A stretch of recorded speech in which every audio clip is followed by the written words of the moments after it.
নির্বাসন কিংবা দীর্ঘ কারাবাস অনেক সময়ই কোনো নেতার রাজনীতির শেষ অধ্যায় নয়, বরং ইতিহাস বলে সংগ্রাম ও জনসমর্থনের শক্তিতে বহু নেতা ফিরে এসে নতুন অধ্যায় রচনা করেছেন।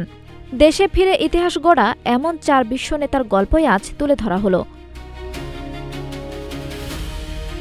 বেনজির ভুট্টো পাকিস্তানের রাজনীতিতে এক সাহসী নাম। সামরিক শাসক জেনারেল জিয়াউল হকের দমন পীড়নের মুখে 80-র দশকে তাকে দেশ ছাড়তে হয়।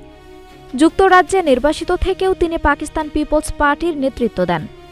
জিয়াউলের পতনের পর দেশে ফিরে 1988 সালের নির্বাচনে জয়ী হয়ে তিনি হন মুসলিম বিশ্বের প্রথম নারী প্রধানমন্ত্রী। 1993 সালে আবারও প্রধানমন্ত্রী নির্বাচিত হন বেনজির। আমরা বিশ্বাস করি এই স্বপ্নগুলিতেই তৈরি হবে স্বপ্নের বাংলাদেশ, স্বপ্ন ধরা ধরনীর বুকে স্বপ্নের ঠিকানা। আয়াতুল্লাহ রুহুল্লাহ খোমেনি ইরানের ইসলামী বিপ্লবের রূপকার। শাহ মোহাম্মদ রেজা পাহলবির বিরোধিতা করায় 1964 সালে তাকে নির্বাসনে পাঠানো হয়। তুরস্ক, ইরাক ও ফ্রান্সে অবস্থান করেও তিনি বিপ্লবী আন্দোলন চালিয়ে যান। 1979 সালে দেশে ফিরে শাহ শাসনের পতন ঘটিয়ে ইরানের সর্বোচ্চ নেতায় পরিণত হন। ভ্লাদিমির লেনিন রুশ বিপ্লবের প্রধান নেতা, যার শাসনের বিরোধিতায় তাকে নির্বাসনে পাঠানো হয় সাইবেরিয়া ও ইউরোপে।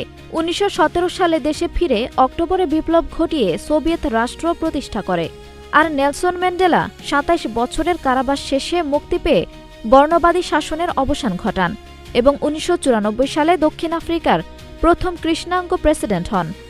এই 4 নেতার জীবন প্রমাণ করে নির্বাসন নয়, বরং প্রত্যাবর্তনই অনেক সময় ইতিহাস গড়ে। আঞ্জুম হক আরবি, নাগরিক প্রতিদিন।